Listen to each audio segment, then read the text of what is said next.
ரகசிய உண்மைகள் சேனல் நேயர்களுக்கு சதீஷ் ராவின் வணக்கங்கள். நம் மக்கள் அனைவருமே ரொம்ப கவனத்தோடையும் ஆர்வத்தோடையும் ஒருவித மனக்கலக்கத்தோடையும் பார்த்து கொண்டிருக்கக்கூடிய ஒரு முக்கியமான விஷயம் எதுன்னு கேட்டிங்கன்னா, இந்த காலத்தில் சனிப்பெயர்ச்சி நமக்கு என்ன பண்ண போகுது, இந்த காலகட்டம் நமக்கு நன்மை அளிக்குமா தீமை அளிக்குமா, ஏற்கனவே சிரமங்களுக்கு மேலே சிரமங்கள் அனுபவித்து கொண்டு வரோமே, இது நமக்கு நல்லது பண்ணுமா அப்படின்னு. அதுவும் இன்றைக்கி நீங்கள் யூடியூப் சேனல் நீங்கள் போனீங்கன்னா எல்லா சேனல்லையும் ஆளுக்கால் வேறு வேறு மாதிரி ஒவ்வொரு விஷயம் சொல்கிறாங்க.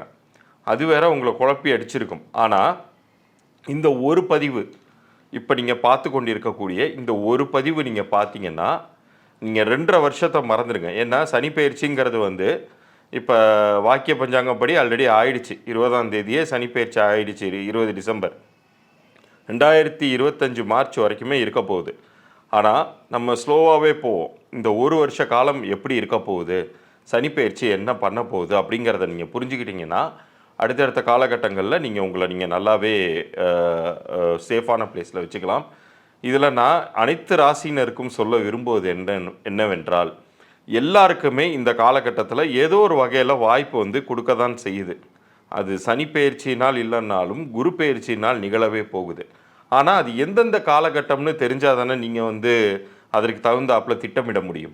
அதனால் இந்த ஒரு பதிவு நீங்கள் பார்த்தீங்கன்னா உண்மையிலேயே உங்களுக்கு என்ன நடக்க போகுது, நீங்கள் பயப்படலாமா, பயப்பட தேவையில்லையா, எந்தெந்த விஷயங்களில் முயற்சி பண்ணலாம், எந்தெந்த விஷயங்களில் கவனம் செலுத்தலாம், எதுவுமே செய்யாமல் அப்படியே இருக்கலாம் அப்படிங்கிறத பற்றி நான் தெளிவாக சொல்ல போகிறேன்.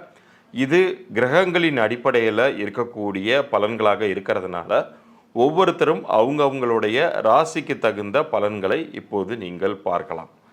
நான் ஏற்கனவே சொல்கிறது மாதிரி நம்ம சேனலை ஸ்க்ரீன்ஷாட் எடுத்து சப்ஸ்கிரைப் பண்ணதுக்கப்புறம் ஸ்க்ரீன்ஷாட் எடுத்து நீங்கள் அனுப்பினீங்கன்னா, கீழே தெரிகிற நம்பருக்கு அனுப்பிச்சிங்கன்னா எண்கணித ரீதியான இலவச பொது பலன்கள் நான் வழங்கிட்டு இருக்கேன்.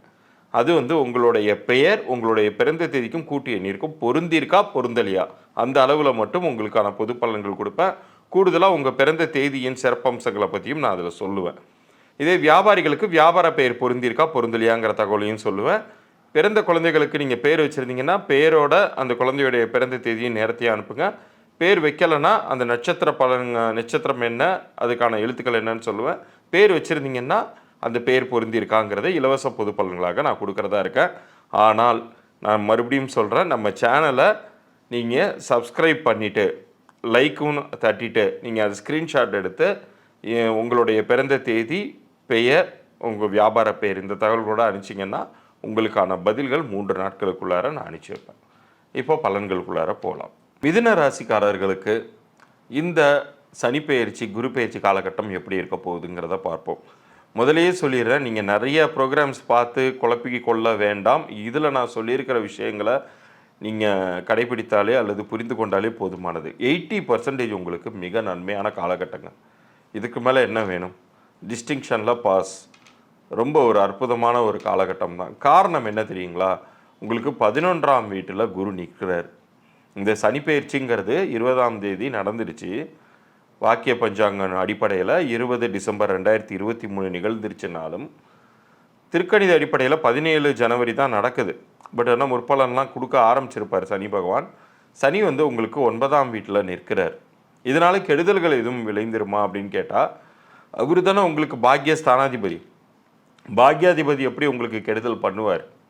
நிச்சயம் செய்ய மாட்டார். இன்னும் சொல்ல போனால் வீடு வாகன அமைப்பு யோகங்களை கண்டிப்பாக உங்களுக்கு தரப்போகிறார். சிறப்பான காலங்கள், வெற்றி மேல் வெற்றி பெறக்கூடிய ஒரு காலமாகவே இருக்கும். நான் அதீதமாக சொல்லலை, உள்ளதை தான் சொல்கிறேன். அதனால் நீங்கள் மற்ற வேறு எந்த ஒரு ராசி பலனையும் பார்த்து அதில் ஏதாச்சும் பயப்படும்படியான பதட்டம் அடையக்கூடிய ஒரு பலன்கள் இருந்தால் அதை போட்டு தயவுசெய்து குழப்பிக்காதீங்க. ஏன்னா கிரகங்கள் அது நிற்கக்கூடிய வீட்டை பொறுத்து அது செய்ய வேண்டிய விஷயங்களை செய்தே தீரும். உங்களை பொறுத்த அளவுக்கு அவர் 9ஆம் வீட்டில் சனி இருக்கார், 11ஆம் வீட்டில் குரு ஏப்ரல் வரைக்கும் இருக்க போகிறார். ஏப்ரலுக்கு அப்புறம் எங்கே சார் போவார் அப்படின்னு சொல்லி கேட்டால், உங்களுக்கு 12ஆம் வீட்டிற்கு போவார் குரு. ஆனால் அதனால் உங்களுக்கு கெடுதல் நடக்குமான்னு கேட்டால், கெடுதல் கண்டிப்பாக நடக்காது. ஒரு வகையில் அவர் உங்களுக்கு கெட்டு போகிறதுமே நல்லது தான். மிதுன ராசியை பொறுத்த அளவுக்கு அதுவுமே நன்மையான காலகட்டமாகவே உங்களுக்கு அமைய போகுது அப்படின்னு சொல்லலாம்.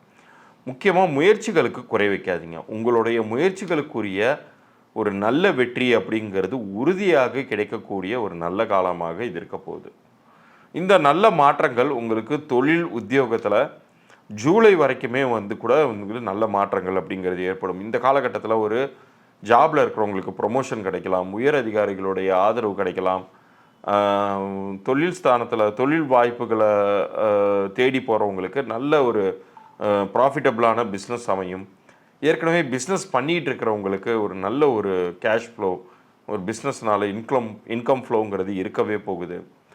அதே மாதிரி நோய் தீரக்கூடிய காலகட்டமாக இது இருக்கும். உடம்புல ஏதாச்சும் ஒரு வகையில் ஆரோக்கிய குறைபாடு இருந்துச்சுன்னு வைங்க, இந்த காலகட்டத்தில் அது தீர்ந்து கண்டிப்பாக இருந்த இடம் காணாமல் ஓடி போயிடும். வெளிநாட்டு யோகம் அப்படிங்கிறது உருவாகக்கூடிய காலமாகவும் இது இருக்குது. ஒரு பக்கம் வரவும் கூடும், இன்னொரு பக்கம் உங்களுக்கு ஆரோக்கியமும் மேம்படும்.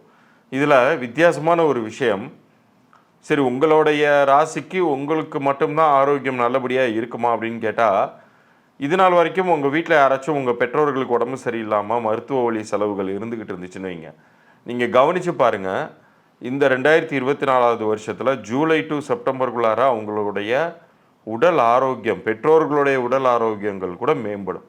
உங்களுடைய வீட்டு மருத்துவ செலவுகள் நிச்சயம் கம்மியாகும். அந்த அளவுக்கு வீட்டில் இருக்கிறவங்களுக்கு கூட நல்லது நடக்கும். இது மிதுன ராசிக்கு இந்த பலன்கள் கிடைத்தே தீரும். அடுத்தது அக்டோபர் டு டிசம்பர், இந்த காலகட்டங்களில் உங்களுக்கு ரொம்ப ரொம்ப ஒரு சிறப்பான காலகட்டங்கள். இது இந்த வருடத்தின் இறுதி பகுதிக்கு நீங்கள் வந்துடுறீங்க. ஆனால் ரொம்ப சிறப்பாகவே அந்த கண்டினியூ ஆகிட்டே இருக்கும் நல்ல பலன்கள் அப்படிங்கிறது. ஏன்னா இந்த காலகட்டத்தில் புதன் கன்னிராசியில் உச்சம் பெறும் காலமாக இது அமையுது. அவர் ஏற்கனவே நான் சொல்லியிருந்தேன், அது உங்களுக்கு ஒரு ஒரு நல்ல ஒரு ஸ்தானம். அது நான் தவறாக 5ஆம் வீடுன்னு சொல்லிட்டேன். இது கேந்திர ஸ்தானத்துக்கு வருவார், உங்களுக்கு 4ஆம் வீட்டுக்கு வருவார். எப்போதுமே மிதனத்துக்கு கேந்திர ஸ்தானத்தில் வரக்கூடிய ஒரு கிரகம் அதுவும் உச்சம் பெறக்கூடிய புதன் மிகுந்த நன்மைகளை செய்வார். கேந்திர ஸ்தானாதிபதி நிச்சயம் நன்மைகளை செய்வார், நல்ல பொருள் வரவை தருவார். ஏதாவது ஒரு வகையில் உங்களுக்கு மணி ரொட்டேஷன் அப்படிங்கிறது இருந்துக்கிட்டே இருக்கும். இதுவும் ஒரு சிறப்பான காலகட்டமே. அதனால் நீங்கள் குழப்பிக்காதீங்க. நமக்கு சனி ஒரு பக்கம் நமக்கு ஸ்பாயில் பண்ணுவாரா, 12ஆம் வீட்டுக்கு குரு வரக்கூடியவர் நம்மளை போட்டு படுத்தி எடுத்துருவாரா அப்படின்லாம் தயவு செய்து குழப்பிக்கவே வேண்டாம். இது ஒரு அற்புதமான காலகட்டம். ஸோ நீங்கள் கவனம் செலுத்த வேண்டியது உங்களுடைய சோம்பல்களில். என்ன சில நேரங்களில் சோர்வாக ஃபீல் பண்ணுவீங்க, சோம்பல் நாளைக்கு பார்த்துக்கலாம் அப்படின்னு சொல்லிட்டு தள்ளி போட வேண்டிய ஒரு மன எண்ணங்கள்ங்கிறது உங்களுக்கு அப்பப்போ வரும். அதை மட்டும் நீங்கள் தவிர்த்துக்கிட்டிங்கன்னா இந்த வருடம் உங்களுக்கு ஒரு வெற்றிகரமான வருடமே. 80% வரைக்குமே நல்லதுங்கிறது கண்டிப்பாக நடக்கும். ஸோ இவ்வளோ நேரம் இந்த பலன்களை ரொம்ப தெளிவாக கேட்டிருப்பீங்க. இப்போ உங்களுக்கு ஒரு பயம் அற்ற தன்மை இருக்கும் அப்படின்னு நான் நம்புகிறேன். ஏன்னா உங்களுக்கு எப்போ எதை செய்யணும், இந்த காலகட்டம் எந்த அளவுக்கு நன்மையாக இருக்குது அல்லது எந்த அளவுக்கு கவனத்தோடு இருக்கணும் அப்படிங்கிற விஷயங்கள் எல்லாமே உங்களுக்கு புரிஞ்சிருக்கும். ஸோ மேலும் நம்மளுடைய சேனலில் என்னுடைய மற்ற கண்டென்ட்லாம், இன்ட்ரெஸ்டிங் கண்டென்ட்ஸ்லாம் வரப்போகுது.